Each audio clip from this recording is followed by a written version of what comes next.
this could all go horribly wrong at any minute. Hello, and welcome to the 205th edition of Lewis Black's Rantcast, entitled Happy New Year! Oh, really?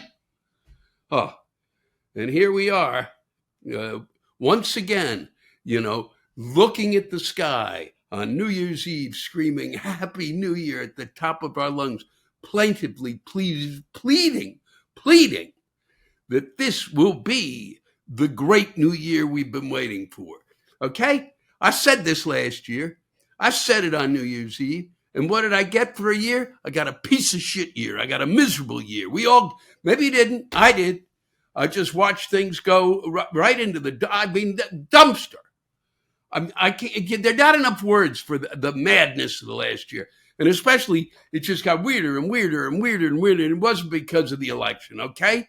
It was a lot of other stuff, careening into it. And I thought this evening I would talk about the year in review and go over it again and make some jokes about it and no, okay?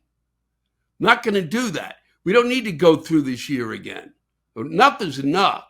No need to, let's hope that this one is a better one, because it has to be, okay?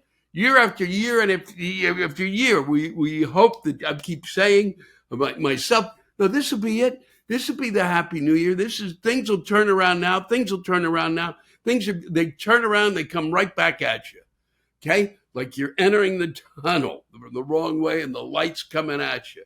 Oh, boy. And it's not a good light. It's not the light you're hoping to see at the end. Nope. It's the light that ends you. So I am just stunned by what we've been through. And I really did want to talk about it, and it is not worth the time, the effort, and the energy. So for those of you who tuned in for that, forget it. I'll probably bring up a few things next week. I don't know. But I do know that, I wanted to call this Happy New Year, really. And of course, I turn on this internet studio that I work on, and it says right at the corner, you don't have enough space to record over 15 minutes. So I got to keep this thing rolling in hopes that it doesn't run out of time. Okay? And what a perfect way to end the year with them saying, okay, you've only got 15 minutes. All right? We are basically today running out of time on the Rantcast as we ran out of time on this year. This year can only contain so much. It can't go on any longer. It's bursting at the seams, and we'll see what this next one looks like. And sadly, before we enter it, we lose one of a truly great American, and I'm out of the mists of the past, really. For many, I guess, don't even remember him. I'm sure, but they know that he was a president. But what they don't, I don't think many people, or not many people, I don't think many younger people realize just how much he did after the presidency. And I'm talking about President Jimmy Carter, who did literally more after the presidency than most presidents did during the presidency, when they had the power to do things. And he truly was, after he got out of the White House, a visionary. I don't know how, I'm not a presidential historian, it stacks up. His presidency with what he did coming after, but he won a Nobel Peace Prize, which is pretty staggering. I don't think we'll be seeing that from our next president.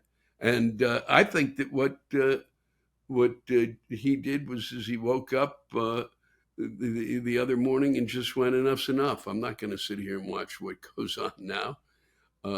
I had my feelings, I had my beliefs, and we've seemed to have kind of turned our back on him. And I think it's unbelievable. This man who was truly a Christian, as opposed to this man who just, says that who's selling Bibles. Okay? That's it, enough said. And yet this man, I mean, truly a Christian, not telling you he's a Christian, not spewing nonsense about boy, it was the Lord who did this, okay, but literally um, walking the walk. You didn't you he didn't have to say anything for you to know. I'm sure he did talk about it in the same way that many of the other Christians do, but you didn't need to hear it because you just knew it. You knew it from the way that he acted, just the same way that you know it from the about our new president from the way he acts. But many of you say, I'll stop it. I wasn't going to talk about that, and I'm not going to talk about it. But by God, we have gone. I don't know. I don't know if we're going to get back there. I don't know if we're going to get back to a time when someone brought that to the White House other than lip service. So we'll see. We shall see. And then on the upside, the my Washington football team it's in the playoffs, which is absolutely extraordinary. And they'll probably get to the playoff round and lose, but it doesn't matter. We did. All I wanted was to be competitive, and we were way more than that. And it's been a lot of fun. And last night was another great night to watch as they won that game over Atlanta. Wow, just exceptional, just a treat. And so that'll be a little bit of an upside for me until we're out of it. But it's nice to have a glimmer of hope again. It'd be nice to have a glimmer of hope about the year to come, but I guess that won't be happening. I wish I had it. I really do. But after year after year after year, of believing that this will be the happy new year, I've given up on that nonsense. I think I probably did last year and the year before, but it's always nice to remind myself that it won't be the happiest of New Year's. Really amazing to me. And that's, I want to be sure. Yep, this is short. I want to be sure you get it, and I don't want to run out of space to record on, much the way we're running out of the year right now. This year, I think we could only take so much, so it has to come to an end. And I hope the next year's better. I really hope it's better for each and every one of you who is out there and listening. I hope it's a great year. I really do, for you individually. As far as us as a whole, I have doubts now, but and I hadn't before. Nope, I didn't. And if people want to, really think that this is going to work out, great. And and do I hope it does? Yeah. But the way we got here was insane, and that really doesn't say much about really how smart we are. Just shows that I just think it shows we don't know what we're doing. And now we got to live with somebody we got to make somebody who's just won the presidency feel like we like him. He doesn't want to be, he wants to be liked. So maybe if more people like him, he'll feel that. He certainly has to keep telling us he won by a landslide in order to feel that. Whatever it takes, maybe, I don't know if he'll ever feel liked. I do know, I don't know if he'll ever feel liked or if we'll ever have a really great year. But I hope if we do have it, this is the one, that it bypasses even him or us. And we stand there and go, wow, this is an extraordinary time. Look at this. Look at this.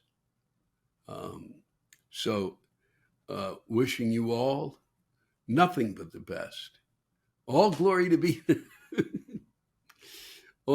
to you and your families and your loved ones, and which might be different. And I look forward to your rants coming in this year. I hope you've enjoyed them.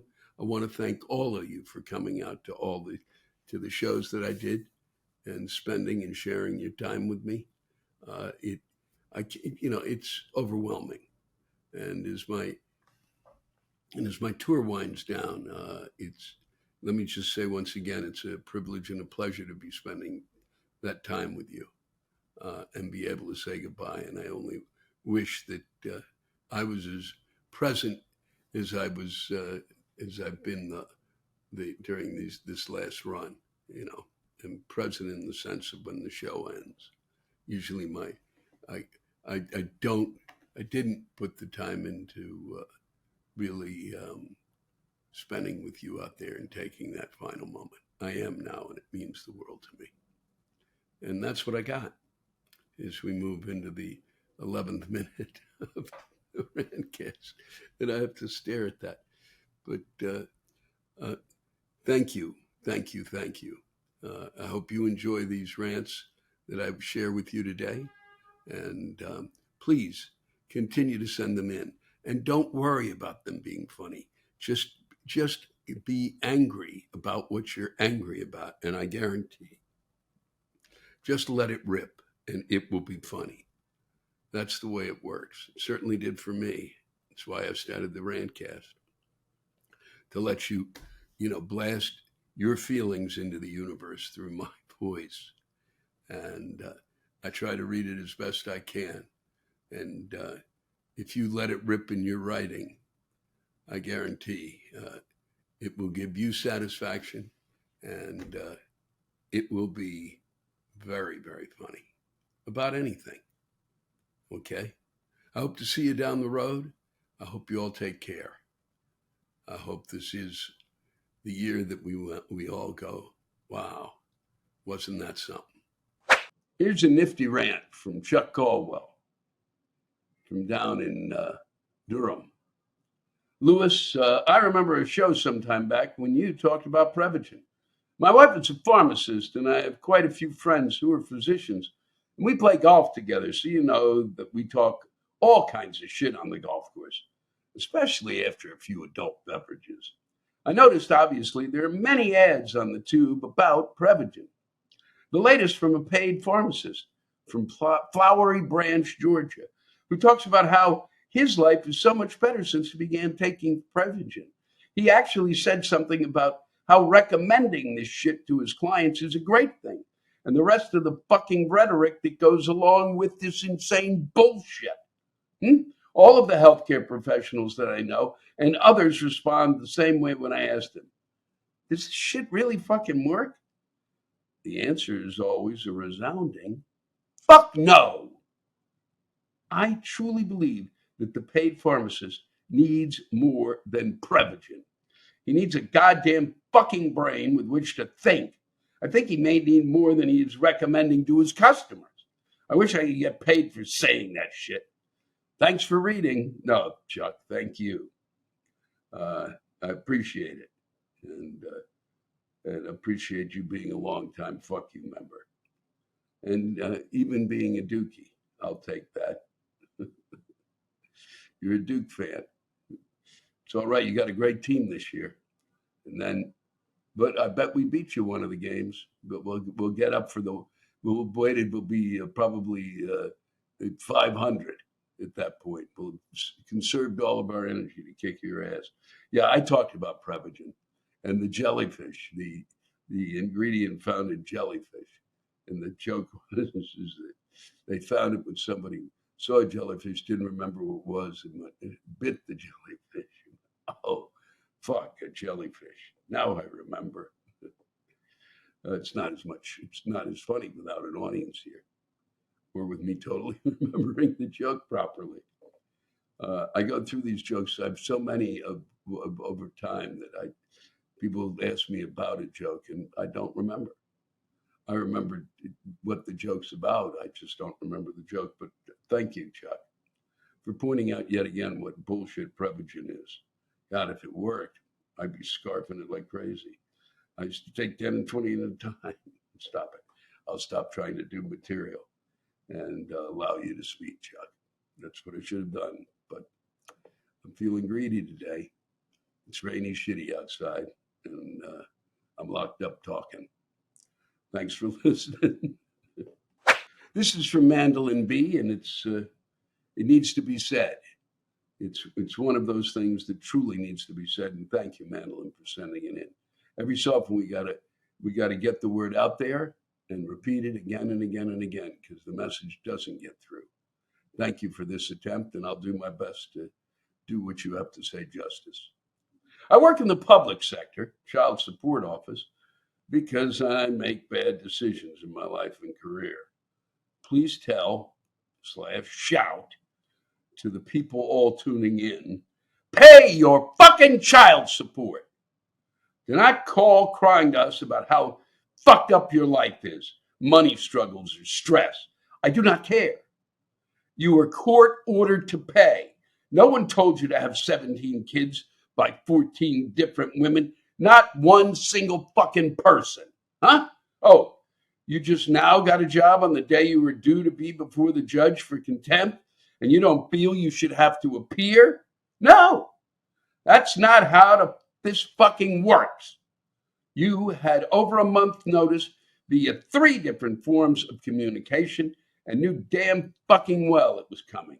Perhaps you should have told your employer, hey, I have court. Can I start another day? Your employer is not your life raft to save your ass from the shitstorm flood you caused. Or this lovely line, how was I supposed to know there was trouble? No one informed me. Bullshit. If it went radio fucking silence, wouldn't you think to call the support office for an update? We're only here 8 hours a fucking day, and there's a website you can look up on to be in the know. It's only the fucking future with technological advancements. God, it's very simple. You have a child. You are proven to be the co-contributor to the DNA. You get a you get a court-ordered amount, and you fucking pay. End of story. And it starts all over again, Mandolin, as they try to get out of it the next time. Thank you. You're proven to be the co-contributor to the DNA. You get a court-ordered amount, and you fucking pay. All right? Hear that? America, you men out there, God damn it. Huh? Son of a bitch. Thanks, Mandolin. From James Jones, a noble rant. If rants are noble. No, thank you, James, for this. Mr. Lewis Black, this is what makes me nuts. I live in a 55 plus community in beautiful Central Florida. Woohoo! I heard this somewhere. The amenities and services are included with our monthly fees. By the by, I heard this somewhere too, the fees are not cheap. The one service that jumps up and bites my ass is landscaping. One of the services the landscapers are to provide is keeping the community neatly mowed, trimmed, and my favorite, edging.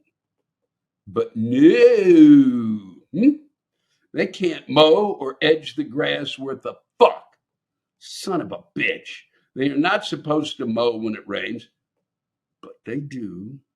Racing back and forth on the lawn as if it's the Indy 500, spinning their machines in circles, doing donuts, and when they think no one is watching, and we are in horror, popping wheelies, tearing up the grass, leaving deep ruts in their wake. The same if we have a drought and the irrigation system is not working. What? The irrigation station got hit by lightning again? God damn it. Sorry, Lewis, went off the rails for a second. So easy to lose it. Man, those ruts really look great in my yard. Son of a bitch. Is there no mercy? I can do a better job mowing with my grandfather's, may rest in peace, old manual push reel mower. Huh? For those of you that don't know what that is, Google it. Oh, I know. My father bought one so that my brother and I would have more exercise. So we told him he needed more exercise, and he ended up having to use it. The trimmers of the bushwhackers, as I call them, do such a wonderful job of trimming bushes that I added my name to the no trim list. You would think that would solve the problem, but lo and behold, here they come with trimmers in hand, like a fucking army, ready to attack my bushes. Jesus Christ. I speak very little Spanish. I run outside frantically waving my arms, yelling, "No trim list." The bushwhacker boss, who speaks very little English, says to me, "K?" Again I said, "No trim list." He replied, "No trim?" I said, "C." He replied, "C." I said, "K." He said, "Okay." And he and his crew head over to the neighbor's house. What the hell just happened? Well, at least I saved my bushes from destruction this time. It totally blows my mind that I keep an eye on them, especially when paying for professional service. What the fuck? Finally, edging. Wow, I could do a better job of edging with my great grandfather's straight razor. I'll leave it to your imagination. On a lighter note, I was born in the 50s, grew up in the 60s, honorably discharged from the Navy, and married in the 70s. Found a good job in the 80s, worked hard, played hard, lived life to the fullest, and retired to this 50-plus community. I'm now in my early 70s, bald, on Social Security, and bitching about landscaping. Wow, what a turn of events. As the great philosophers Steppenwolf sang, I smoked a lot of grass, popped a lot of pills, but never took nothing that my spirit could kill. Oh, yesterday, ye are sorely missed. Son of a bitch. P.S. For those of you who are thinking to yourself, well, Jim, if you can do a better job landscaping with your grandfather's tools, why don't you? And quit bitching, huh? My reply to you who are thinking this is fuck you. Thanks, James. That was fun to read. Michelle A. wants to get this out there because apparently she couldn't directly go to the boss on this, and I think wants to get it off her chest. I hope she did. And if not, I'm sure that there are a lot of you out there that have wanted to say what she said here. Dear Jay, what the fuck happened? Seriously, what happened that after 5 years of a professional relationship, you can't have a direct conversation with me? After 5 years, you send your business coach to fire me? Who fucking does that? You have never given me any direct negative feedback. You literally told me I was doing a great job last week, and now your business coach is telling me I'm not a culture fit? What the hell does that mean? Because I am female? Huh? Because I'm not the right religion or political party? Maybe it's my age. What culture exactly are you building? Hmm? You are a chicken shit. Regards, M. Well, Michelle, thank you. I hope that helped if my reading it for you. And I hope you have a new job in a better place. And I'm glad you were able to get it off your chest. Thank you.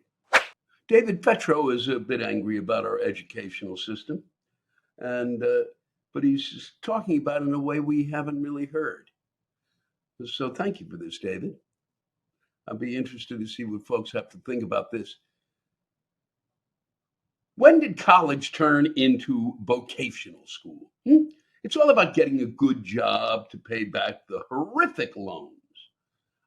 I like vocational schools, and they're a great way to train for a career. But college, when you and I were there, was supposed to be something different, expanding horizons, learning about history, philosophy, literature, failing a class or two, that trying to learn two languages at once is a really bad idea. It was okay because we had room to explore and poke around, and some failure was expected in the mix, and the cost wasn't too bad. I have a STEM degree, and sometimes I even use what I learned. But the things I usually think about aren't calculus over complex numbers or linear algebra. I think about the content of a philosophy class that I made fun of at the time. I think about the huge relief I had in a class on propaganda that, although we believed too much of our own bullshit, the then Soviet Union was drowning in their bullshit. And that difference would be our way to compete. Okay, that one is no longer a comfort. RFK Jr., I'm really, but hey, it was true for decades. I'm trying to say I came out a more well rounded person, and I don't think that has been a priority at most colleges or for most students for far too long. I don't really know what most students are thinking. I'm going to hopefully spend some time down at Chapel Hill and find out for myself. But I don't know. I do know that you're right about when I went to school there. It was really, I did go for the, for the getting away from home and adjusting to that and seeing how making my way in the world. And it was incredibly, and especially in terms of now, incredibly inexpensive. I mean, it was still expensive but not on this level, not at all. It was really possible to be able to pay for that degree if you got a job off campus. You could at least pay for a chunk of it. Not all of it, but you could get rid of a chunk of it. And I'll have to say that because I was thinking of trying to find a way out of going into the theater school and that was there, the drama department, and trying to become a playwright. That I was taking courses right and left to see if anything else interested me. I think it gave me what I really had gone there to discover a bit more, which was a bit more about myself and what my likes and dislikes were. And they had their psychology department was more behavioralist, which is like pigeons whacking their face against the thing to get an answer.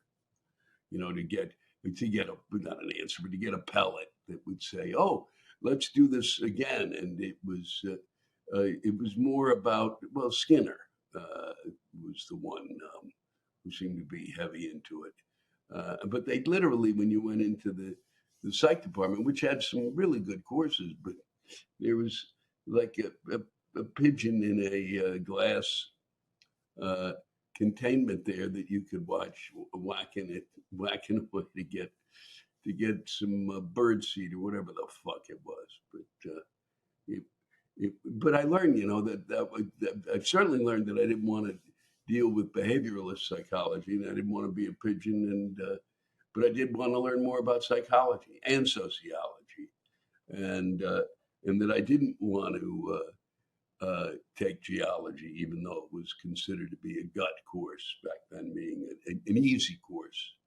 But it was I don't know what kids are thinking now, but I do know that a ton of them still applying to schools, and they keep saying that they're better off, financially afterwards. But I'll tell you that there's absolutely nothing wrong with vocational schools, and vocational schools too should have a bit more, a few other classes that might expand the horizons of these kids and allow them to take a look at what they're doing in another way. And that's all I got to say. So thanks, David. And I appreciate what you had to say. It was a good time to go to school. We were very lucky. Here's one from our neighbors up north, the 51st state. Can you believe that? I mean, come on. And then Trudeau apparently didn't respond. He considered, what a thing to say, about Canada. It's just, it's intolerable. All right. Treat people with respect. Treat countries with respect. Son of a bitch. All right. How to kill a city. After years of being miserable, working in Ottawa, I was so happy to return to Montreal, which, as you know, is a fabulously vibrant city. We can't wait to see you here on your final tour, and I can't wait to get there. And it's one of the reasons that my tour is taking longer is because I couldn't get uh, that was as early as I could get up to you guys to perform in Toronto and Montreal. I consider them to be really important in my growth as a comic, and we really was my first intro to performing in Canada, and really is what drove me to perform throughout the country. Except I never made it to the islands out there, and I will, like Prince Edward, and I will try to do that. Not as a tour, but maybe sometime over the next year when it's like spring. Well, while in Ottawa, I was sickened to see the once beautiful city decimated by inept planning and a dysfunctional government. How do you kill a city? Ottawa can teach us. All you have to do is follow 3 easy steps. First, make sure your government departments are rife with harassment. This will ensure there's no communication and waste everyone's time and money. All the better if the unions have their hands tied behind their backs, powerless to help. Number 2, create a completely dysfunctional public transport system so everyone is car dependent. Then eliminate as much downtown parking as possible, and better yet, close key streets to all traffic. The third step is important. Hire expensive foreign consultants to redesign key downtown areas. Never end up consulting your own citizens on this. You'll want to create downtown spaces for people to congregate with no parking, no benches, and no shelter. Heat stroke and hypothermia are your friends here. If your city regularly hits 40 degrees Celsius, that's 100 degrees Fahrenheit in the summer, and minus 40 degrees Celsius / Fahrenheit in winter, you do not want people comfortable. And it goes without saying that if real estate companies hold the purse strings, living downtown will be unaffordable. Small businesses will die, and boom, you've succeeded. It's easy to kill a city. Congratulations, Ottawa. Thanks to all of you for listening to my Rantcast. If you have a rant you want to get off your chest, send it in to me at lewisblack.com/live. You can think of it as therapy, or whatever you want to think of it as. Just let it rip. And I want to thank the true stars of our show, the ranters, and the splendid rants they gave us. Lewis Black's Rantcast was created and hosted by me, Lewis Black. Our live rant audio was produced by James Salter. Our theme song by Chris Lane. Executive producer, Ben Brewer. Executive producers, Matt Kleinschmidt and Robert Kelly.